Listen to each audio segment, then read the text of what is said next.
Oh, hello, and welcome to another Today's Decay, where we celebrate births and beginnings of everything important since the dawn of time, September 28th edition. All day. What happened today? 1741, one Deacon William Brodie was born in Edinburgh, Scotland, who is the inspiration for Robert Louis Stevenson's strange case of Dr. Jekyll and Mr Hyde.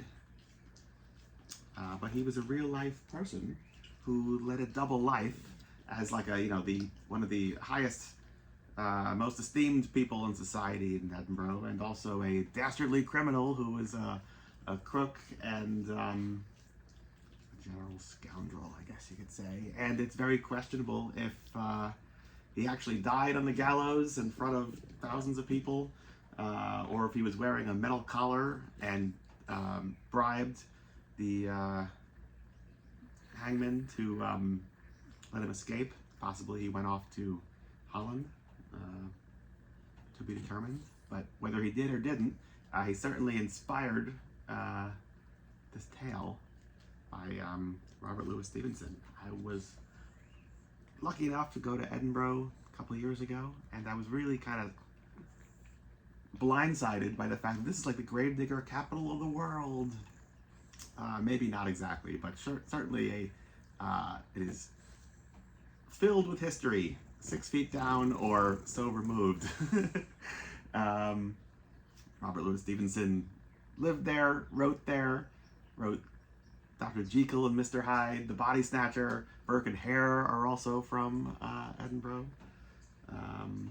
Yeah, quite fascinating stuff, really. Like where truth inspires fiction, and how much does fiction then color the truth that we remember or not? Yeah, I don't know. I think it's interesting. And you should too, on the day that Deacon Brodie was born, 1741. 1879 today, one Benjamin Christensen was born.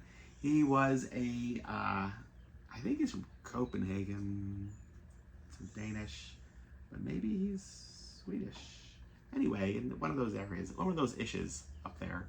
And he was a very early filmmaker who, along with Victor Sjöström and a couple other people in that part of the world, were like the trailblazers in filmmaking in the like 19 teens, maybe even earlier. The point is, a lot of people, it is widely known that D.W. Griffith, with his film Birth of the Nation, was considered the beginnings of film language, as far as 3-act story structure, as far as like close-ups, wide shots, all of that stuff. Prior to that, a lot of filmmaking was stick a camera X numbers of feet away from the action, and it's almost like you're sitting, fifth row center in a play.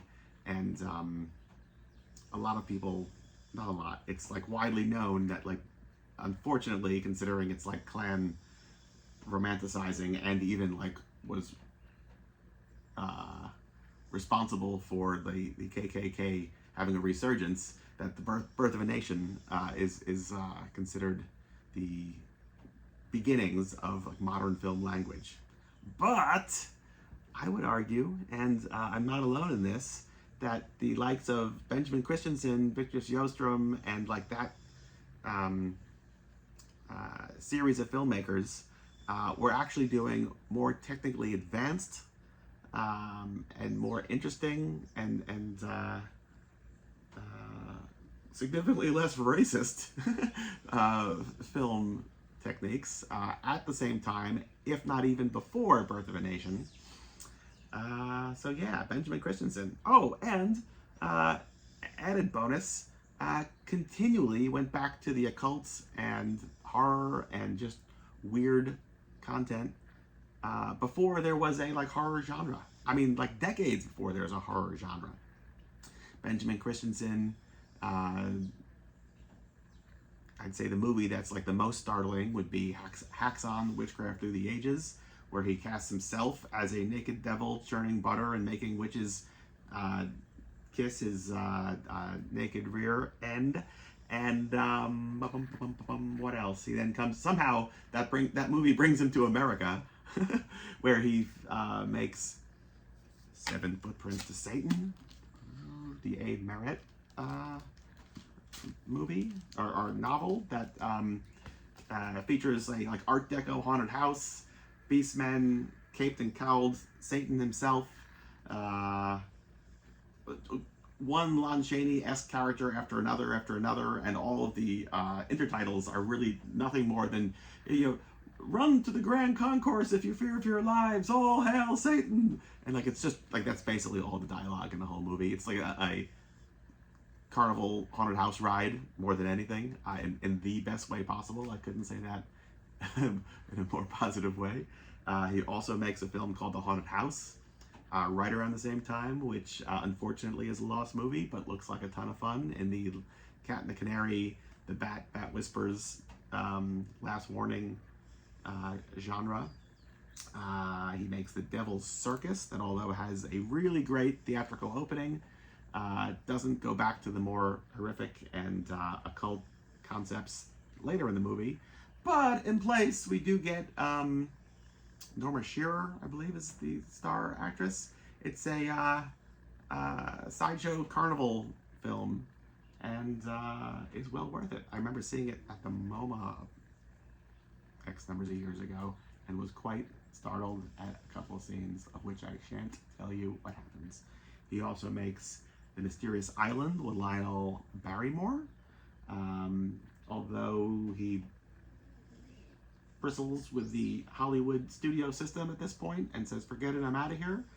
But it's a really great movie, although oddly flawed and fascinating, because Maurice Tourneur starts directing it, also not a fan of MGM, so leaves. Benjamin Christensen then takes the helm for like other sections of the story, and then somebody else finally takes over, and the whole thing was like shot in the late silent era, but by the time they eventually get their act together and finish all the scenes, it's well into the very early talkie times. And so you have like scenes that are like beautifully shot, composed, lit, all this, in the very like height of cinematic artistry at the end of the tail end of the silent era.